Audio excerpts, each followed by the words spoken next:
जगह जगह राम अनादि अवधपति सोई और बंदौ बाल रूप सोई 5 बार कहा। क्यों? क्योंकि भगवान शंकर पंचानन है, 5 मुखों से बोल पड़े। और शिव जी की बात सत्य ही नहीं परम सत्य है, क्योंकि कोई गंगा जल का पात्र हाथ में लेकर अपनी बात कहे तो लोग कहते हैं इनकी बात सही है, क्योंकि यह गंगा जी की सौगंध कर रहे हैं, गंगा जल ही हाथ में लिए हैं। और शंकर भगवान तो जब बोलते हैं तो गंगा जी को सिरोधार्य करके ही बोलते हैं।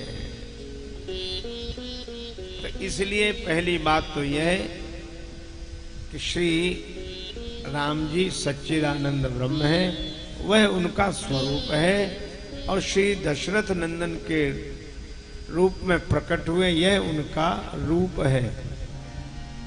तो रूप का दर्शन करें, रूप की भक्ति करें और स्वरूप का चिंतन करें। अच्छा, निराकार साकार, बड़ा सुंदर सहज उत्तर दिया। जैसे जल है, जल का कोई आकार नहीं, ये नीर आकार निराकार है। इसे गिलास में डाल दो तो यह जल ही गोल और लंबा दिखाई देने लगता है। कटोरी में डाल दो तो वैसा आकार ग्रहण करता है, थाली में डालो तो वैसा आकार ग्रहण करता है। तो इसका अपना कोई आकार नहीं है, जिस बर्तन में डाल दो उसी का आकार ग्रहण कर लेता है। इसका अर्थ है कि जल का अपना कोई आकार नहीं है, तो यह निराकार है। तो इसी जल को कटोरी में भर के कोई फ्रिज में रख दे और थोड़ी देर रखा रहने दे तो यही जल बर्फ हो जाएगा कि नहीं? अब जल को बर्फ बनाने के लिए कुछ मिलाना तो नहीं पड़ा, कुछ नहीं मिलाया तो इसका अर्थ है कि जल ही बर्फ है। जल निराकार था, बर्फ साकार है। तो क्या जल का कोई आकार हुआ बर्फ के रूप में करना? जिस कटोरी में रखा उसी का आकार ग्रहण कर लिया उसने, और आकार कटोरी का ग्रहण किया और स्वयं साकार हो गया। स्वरूपतः वह निराकार है, है? इतनी सी बात है। तो इसी तरह वह जल रूपी, जो जैसे जल निराकार है इसी तरह वह परमात्मा निराकार है। अब किसी भक्त ने अपनी भावना की कटोरी में उसे भर लिया और निष्ठा के फ्रिज में रख दिया तो वह निराकार ही साकार हो गया। पर वह साकार जो हुआ है वह जल का आकार नहीं है, वह तो अपने स्वरूप में ज्यों का त्यों है। यह तो जिस कटोरी में रखा उसका आकार ग्रहण कर लिया। इसी तरह वह निराकार परमात्मा भक्त की भावना का आकार लेकर भक्त की निष्ठा के कारण साकार हो जाता है। पर जैसे जल में और बर्फ में तत्वता कोई भेद नहीं है, इसी तरह निराकार और साकार और निराकार में भी कोई भेद नहीं है। लेकिन फिर प्रश्न होता है कि निराकार को साकार क्यों होना पड़ा, क्यों उन्हें साकार बनाया गया? इसलिए क्योंकि जल को पकड़ा नहीं जा सकता, बर्फ को पकड़ा जा सकता है। तो वह मन समेत यही जान न बानी, राम स्वरूप तुम्हार बचन अगोचर बुद्धि पर, अथवा नेति नेति ये वेद निरूपा। तो वह पकड़ में नहीं। तो रूप रेख गुण जाति जुगुति बिनु निरालंब कित धावे। तो जब पकड़ में नहीं आए तो भगवान सगुण साकार हो गए। साकार हुए भक्तों के भाव के कारण, तो भक्तों ने चरण पकड़ लिए। तो भक्तों के कारण सो केवल भक्तन हित लागी, परम कृपालु प्रणत अनुरागी। इसलिए वे निराकार से साकार हुए भक्तों के प्रेम के कारण। अब नहीं श्री राम जन्म के प्रयोजन, राम जन्म के हेतु अनेका राम जन्म के हेतु अनेका राम जन्म के हेतु अनेका राम जन्म के हेतु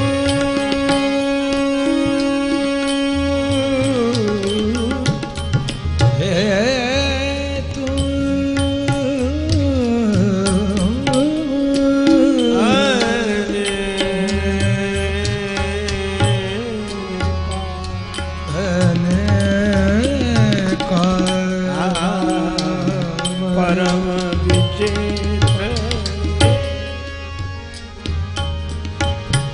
एक ते एका राम जन्म के हेतु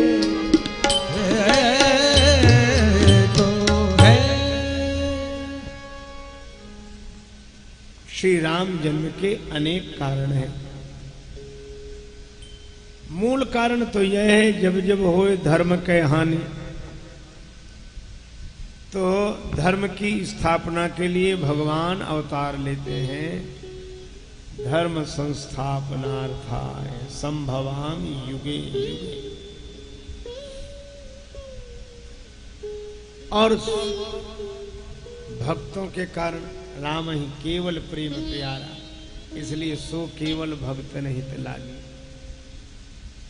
अब अनेक कथाएं सुनाते हैं भगवान शिव पर समास शैली में। द्वारपाल हरि के प्रिय दो, जय अरु विजय जान सबको। उनको श्राप मिला। सनक सनंदन सनातन सनत कुमार, इन चारों ऋषियों का श्राप मिला। वे राक्षस हुए तो भगवान उनके उद्धार के लिए अवतार लेते हैं। विजय विजय ही अंत में रावण कुंभकर्ण हुए तो भगवान श्री राम रूप में अवतार लेते हैं।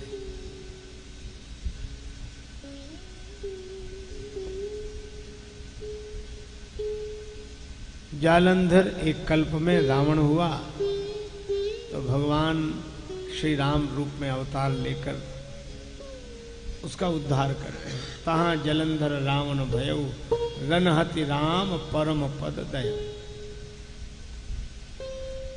इसी तरह कथाएं सुनाते जा रहे हैं और एकाएक शिव जी ने यह कहा,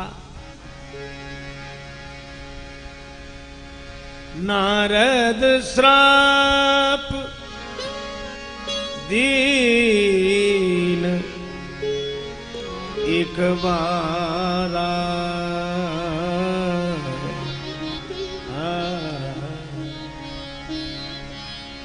कलप एक ते ही लगी।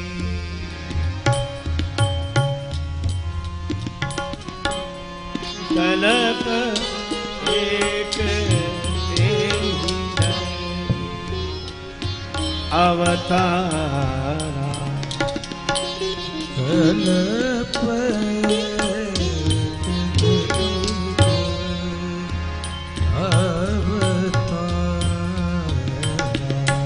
कलप कलप कलप एक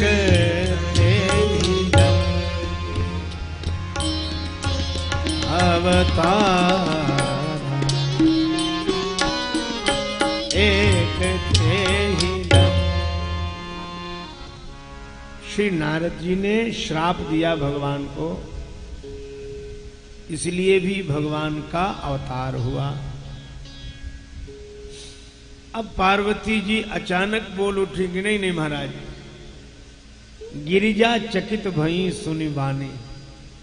नारद जी तो श्री पार्वती जी के गुरुदेव हैं और गुरुदेव के प्रति श्रद्धा कैसी होनी चाहिए, यह इस प्रसंग से उपदेश मिलता है। गिरिजा, यहां शब्द बड़ा सुंदर दिया, उमा नहीं, गिरिजा, पर्वत तनया बोल उठे। गिरिजा कहने का भाव यह है कि जैसे पर्वत अपनी जगह से हिलता नहीं, उसका नाम अचल है, इसी तरह पार्वती जी पर्वत तनया है, तो उनकी भी सदगुरु के प्रति श्रद्धा अविचल है। इसलिए गिरिजा चकित भई सुनि बानी। हमारे गुरुदेव श्री नारद जी, नारद विष्णु भगत पुनि ज्ञानी, परम वैष्णव हैं, परम ज्ञानी हैं। मुनि ने श्राप क्यों दिया, कारण कवन श्राप मुनि दीना। अब श्रद्धा भाव का परिणाम देखें। गुरुजी ने श्राप दिया तो गुरुजी की भूल होगी, भगवान को श्राप दिया। तो पार्वती जी यह नहीं कहती हैं कि हमारे गुरुदेव ने ऐसा गलत काम क्यों किया, ना, वे कहती हैं कारण कवन श्राप मुनि दीन्हा और का अपराध रमापति कीन्हा। अपराध इधर नहीं उधर, भगवान ने जो अपराध किया वह तो आप बता नहीं रहे। नारद जी परम वैष्णव, परम ज्ञानी, ऐसे ही थोड़े श्राप दे देंगे, कुछ ना कुछ तो अपराध भगवान ने किया। यह प्रसंग मोहि कहो पुरारी, यह प्रसंग सुनाओ कि भगवान का अपराध क्या। तो शंकर जी मुस्कुराए, और इसलिए मुस्कुराए कि शिष्य की निष्ठा सदगुरु के प्रति ऐसी ही होनी चाहिए। किंतु पार्वती बोले बिहसी महेश तब ज्ञानी मूढ़ न कोय, यही जब रघुपति करई जस सो तस ते ही क्षण हो।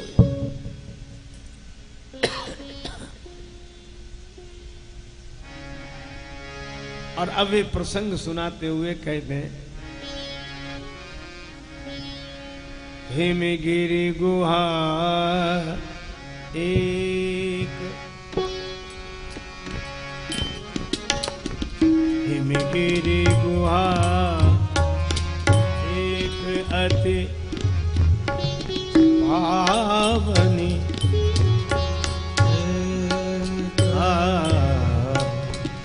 हिम गिरि गुहा एक अति पावन,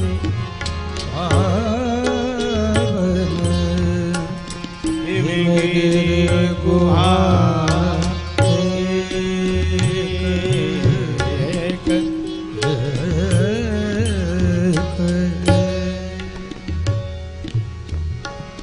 बह समीप सुरसरी सुहावनी, सुहावनी, सुहावनी,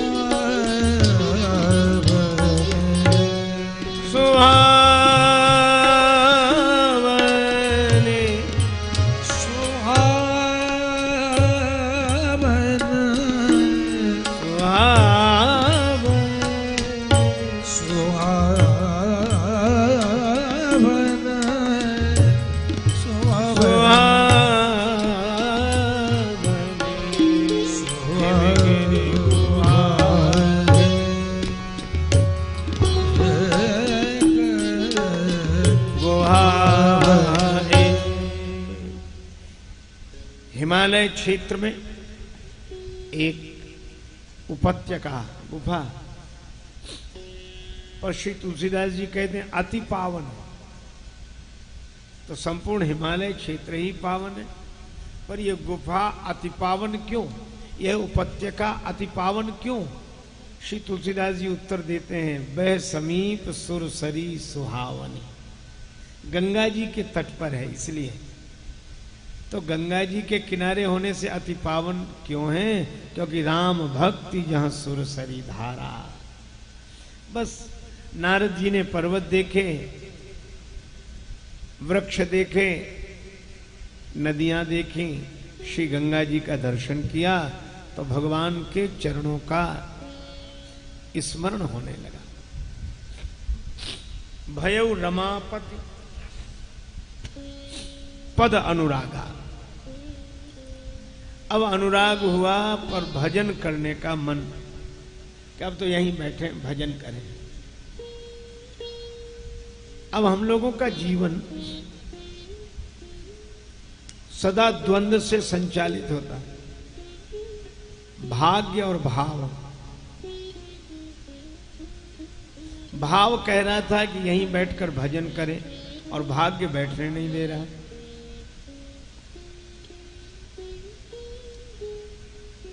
नारद जी को श्राप लगा है महाराज दक्ष का कि अधिक देर ठहर नहीं सकते। ये श्राप क्यों लग गया? क्योंकि देवर्षि नारद जी तपश्चर्या करके लौटते हुए दक्ष पुत्रों को ज्ञान वैराग्य का ऐसा उपदेश देते कि वे बाबा जी ही हो जाते, विवाह नहीं करते। तो दक्ष महाराज को लगा कि बेटे वन में जाते तो हैं, लौटकर आते नहीं हैं। जब उन्हें पता लगा कि मार्ग में नारद जी उपदेश देकर उनको बाबा जी बना देते, तो दक्ष ने श्राप दिया कि अधिक देर आप ठहर नहीं सकते कहीं भी। अच्छा, तो नारद जी कोई गलत काम तो नहीं कर रहे थे, नारद जी तो बाबा जी बना रहे थे। तो क्या बाबा जी होना, संत होना बुरा है? लोग कहते हैं जिसके कुल में एक संत का जन्म हो जाए उसकी पीढ़ियां तर जाती हैं। फिर नारद जी को श्राप क्यों लग गया? शायद इसीलिए। आप कल्पना करो, अगर संत होना तो बहुत अच्छा है, विरक्त होना बहुत अच्छा है, बाबा जी होना बहुत अच्छा है, लेकिन अगर सभी बाबा जी बन जाएंगे तो बाबा जी बनने बंद हो जाएंगे कि नहीं? कोई गृहस्थ नहीं होगा तो महात्मा का भी जन्म कहां होगा? और मुझे तो कभी कभी लगता है कि गृहस्थ की इतनी महिमा है गृहस्थ जीवन की कि गृहस्थ न हो तो महात्मा का जन्म कहां हो, और गृहस्थ न होते तो परमात्मा का अवतार कहां होता। इसलिए कहा धन्यो गृहस्थ आश्रम।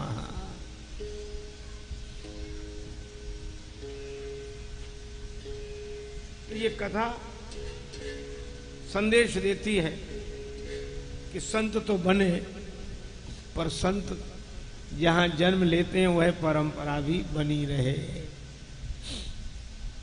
अब नारद जी को श्राप लगा कि ज्यादा देर कहीं ठहर नहीं सकते, तो नारद जी तो महात्मा ठहरे, बड़े प्रसन्न हुए। किसी ने कहा श्राप लगा है, ज्यादा देर आप एक जगह नहीं ठहर सकते। नारद जी ने कहा अच्छा है, एक जगह नहीं ठहर सकते तो ज्यादा जगह जाएंगे, ज्यादा लोगों को लाभ होगा। अब तक तो प्रसन्न थे, पर आज भजन करने का मन हुआ, पर श्राप रुकने नहीं दे रहा है। कर्म का फल प्रारब्ध बनकर पीछे पड़ा है, ठहरने नहीं दे रहा है। तो क्या इससे कोई ऊपर है? अवश्यमेव भोक्तव्यम कृतम कर्म शुभाशुभम। हम सब कर्म के हाथ में हैं, भाग्य प्रारब्ध के हाथ में है। 3 बातें कही जाती हैं कर्म के 3 रूप: संचित, क्रियमाण और प्रारब्ध। कर्ता भाव मिटने से क्रियमाण से मुक्ति होती है, ज्ञान होने पर संचित कर्म से मुक्ति होती है, पर प्रारब्ध तो भोगने से ही कटता है। इसलिए जो जस करई सो तस फल चाखा, नियम है। पर आप निराश न हो,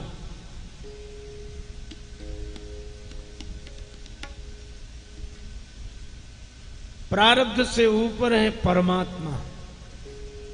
ताई बैर तज नाई माथा, काल करम जीव जाके हाथा। माया जीव काल के, कर्म के, सुभाय के, करैया राम वेद कहें सांची मन गुनिए। नियम से ऊपर परमात्मा है। सब तरु फरे राम हित लागी, ऋतु और कुरित काल गति त्यागी।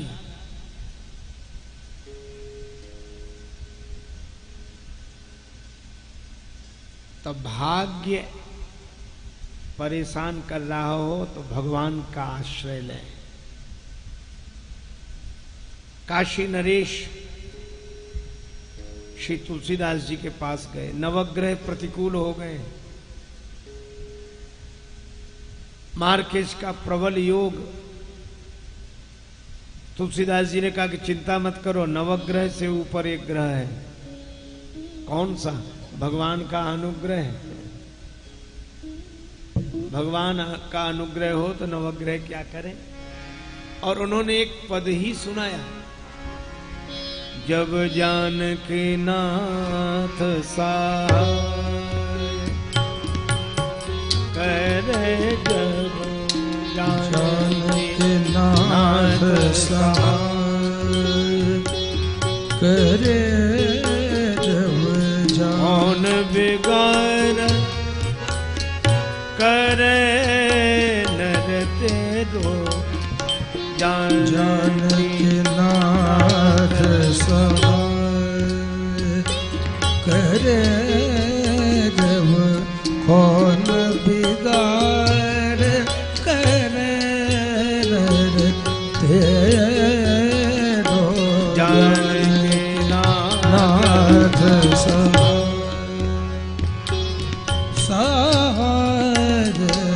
जानकी नाथ सहाय। सूरज मंगल सोम भृगु सुत, बुधयरु गुरु वरदायक तेरो, राहु केतु की नाहि गम्यता,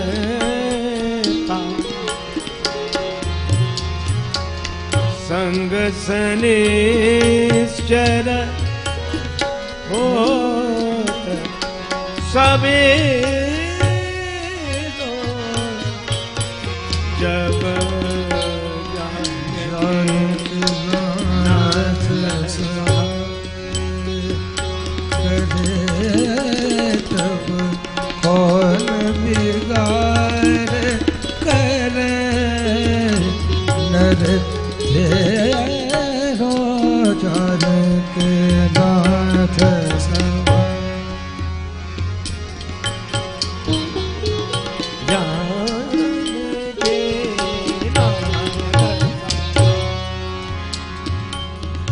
नाथ सहाय, नाथ सहाय। नारद जी ने भी भगवान का स्मरण किया। सुमिरत हरि शाप गति बाधी, सहज विमल मन लागी समाधि। देवराज इंद्र को डर होता है कि कहीं मेरा पद प्राप्त करने के लिए ही मुनि नारद जी यह तपश्चर्या न कर रहे हो।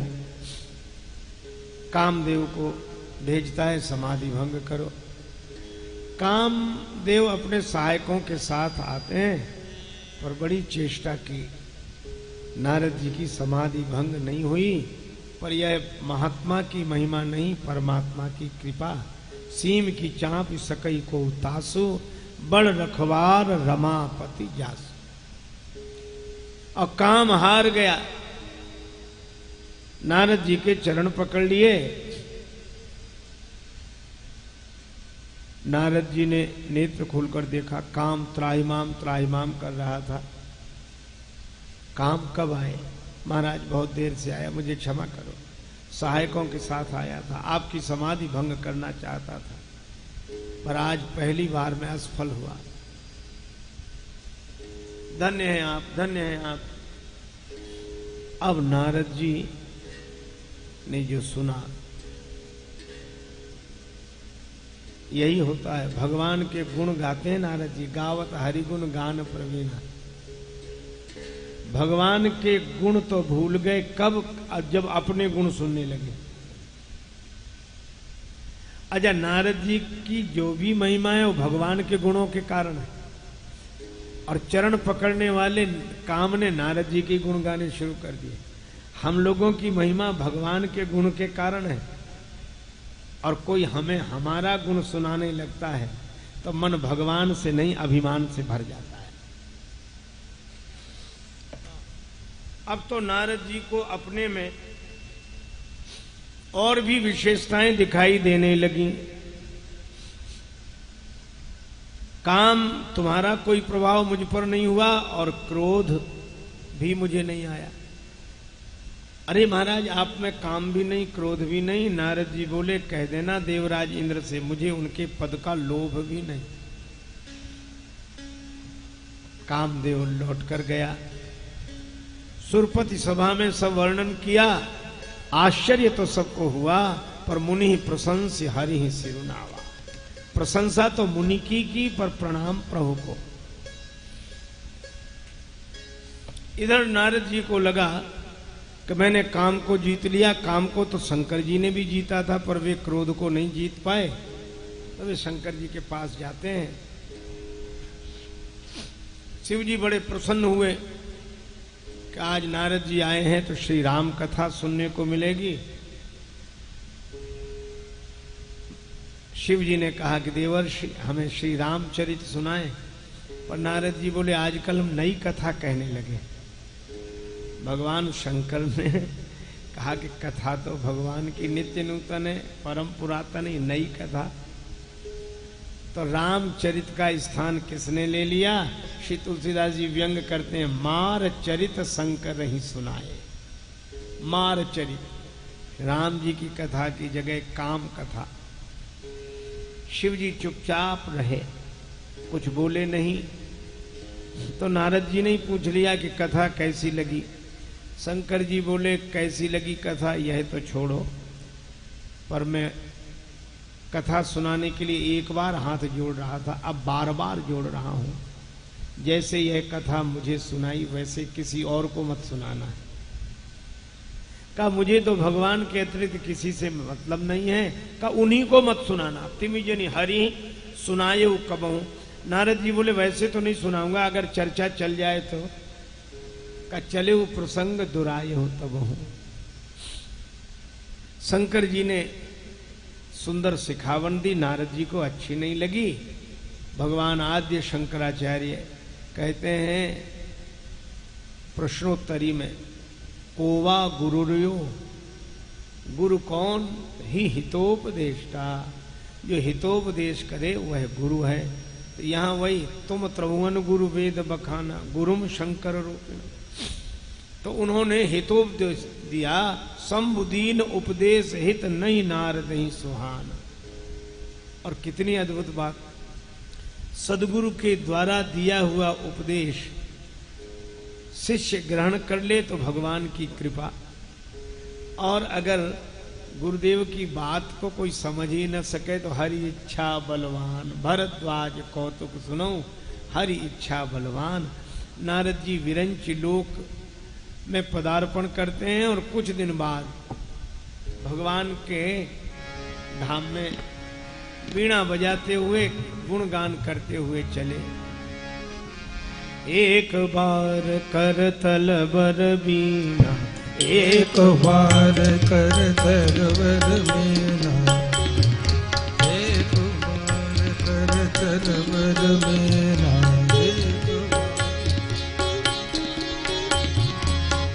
कर तल बर बीना, एक बर बीना, एक बार कर तल बर बीना। हरि गुण गान प्रवीणा, गावत हरि गुण कान प्रवीणा, गावत हरि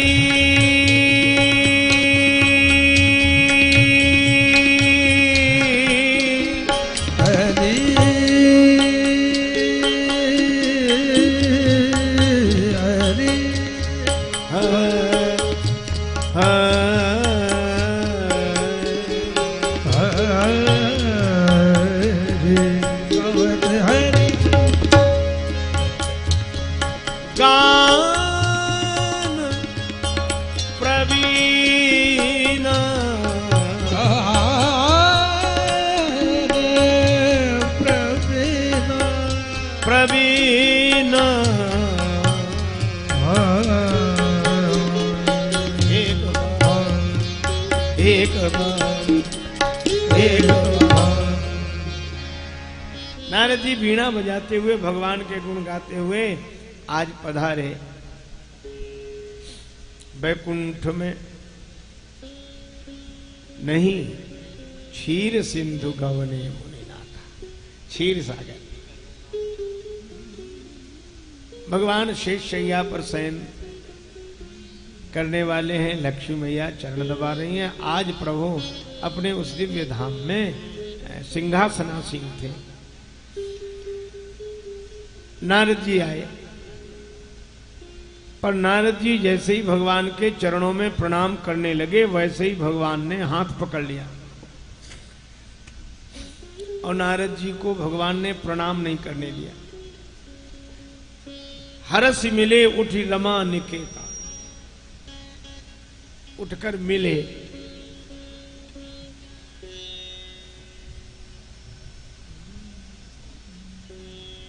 अब देखो, भगवान के चरणों में प्रणाम करते थे नारद जी, आज भगवान ने प्रणाम नहीं करने दिया और मिले। नारद जी मन ही मन बड़े खुश हुए कि भगवान भी समझ गए कि अब ये पुराने वाले नारद नहीं रहे, अब इनको प्रणाम की आवश्यकता नहीं। अब ये दास नहीं, अब तो ये हमारे बराबरी के हैं और बराबरी वाले तो मिलते ही हैं। हरस ही मिले उठी रमा निकेता। और मिलने के बाद नारद जी नीचे बैठने लगे। भगवान ने कहा नहीं वहां नहीं, यहीं यहीं बैठे। आसन ऋषि समेता, अपने बगल में बिठाए, यहीं बैठो। अब तो नारद जी को पक्का निश्चय हो गया कि अब भगवान में और हम में कोई अंतर नहीं रहा। और तीसरी बात और भगवान ने विनोदवश व्यंग करते हुए कहा, बहुत दिनन कीनी मुनि दाया।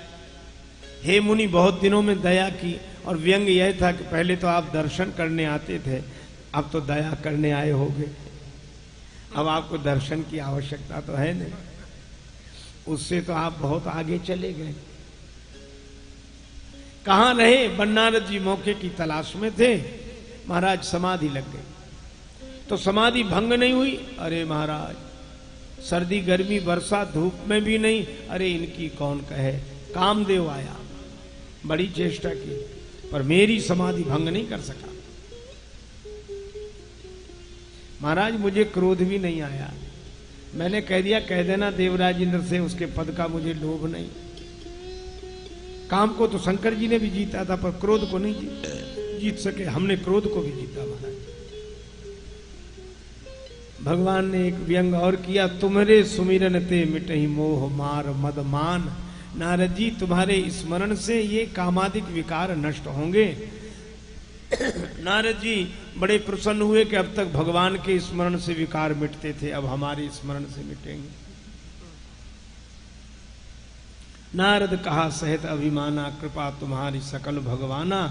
और नारद जी विदा हुए। लक्ष्मी माता ने कहा कि आपने तो नारद जी का अभिमान और बढ़ा दिया। भगवान ने कहा जरूरी था। रोग का बढ़ाना भी क्या जरूरी होता? हाँ, कब?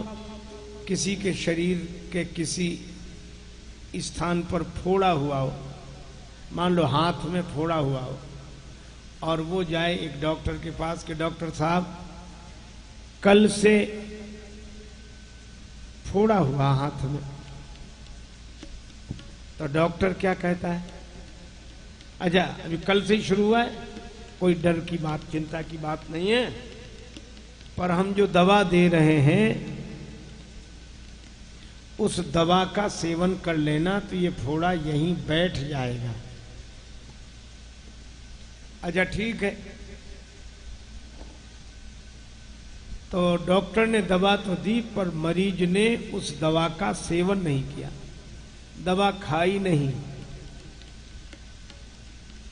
कुछ लोगों की आदत होती है दवा ले लेना ही पर्याप्त समझते हैं, खरीद लेना ही पर्याप्त समझते हैं, सेवन नहीं।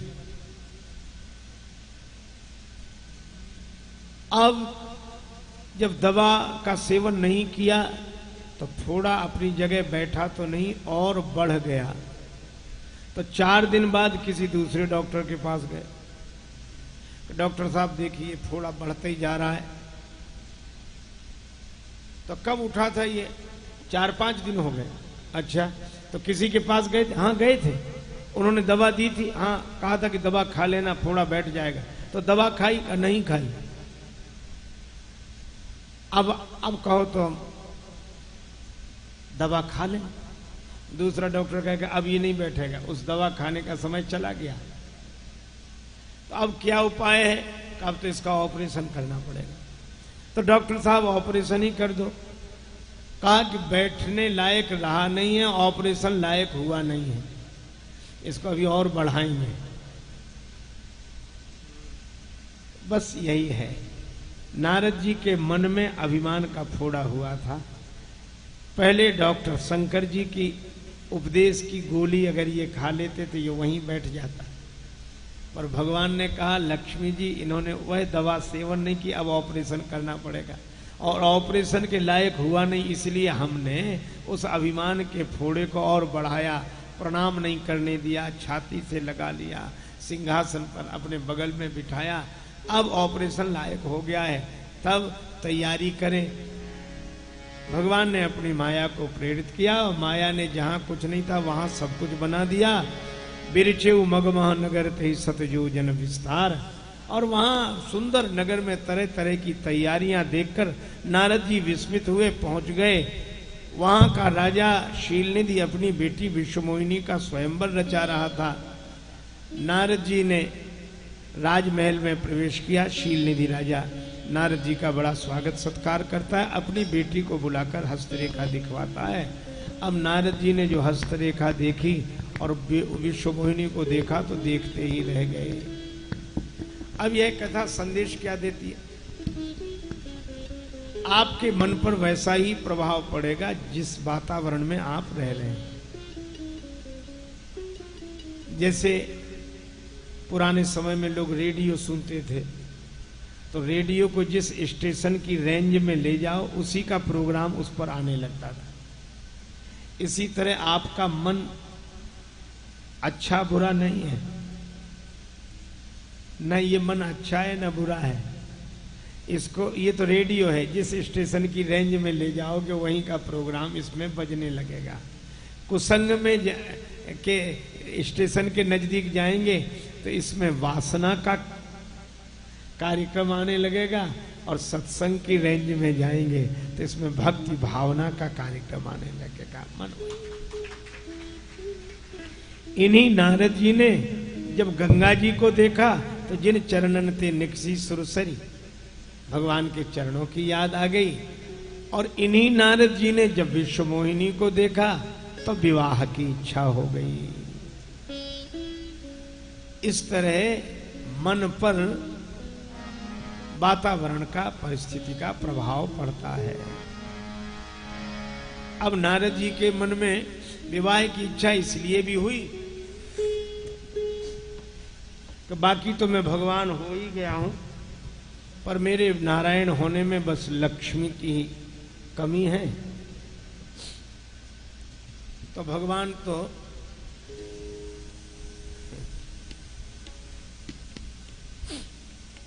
लक्ष्मी जी के संग अपनी ससुराल सागर में ही रहते हैं, क्षीर सागर में। तो मैं भी इस राजा की कोई बेटी तो है नहीं, बेटा तो है नहीं, बेटी है और विश्वमोहिनी है, उससे मेरा विवाह हो जाएगा तो मैं भी यहीं रहूंगा। बस भगवान बनने में जो कसर थी वो इसके बाद पूरी हो जाएगी। लेकिन एक कठिनाई है, क्या? बाकी तो मैं सब ठीक हूं, पर जरा चेहरा तो वैसा नहीं, सुंदर होना चाहिए। तो भगवान से यही मांग ले, बहुविधि विनय कीन ते ही काला, प्रगटे प्रभु कौतुकी कृपा।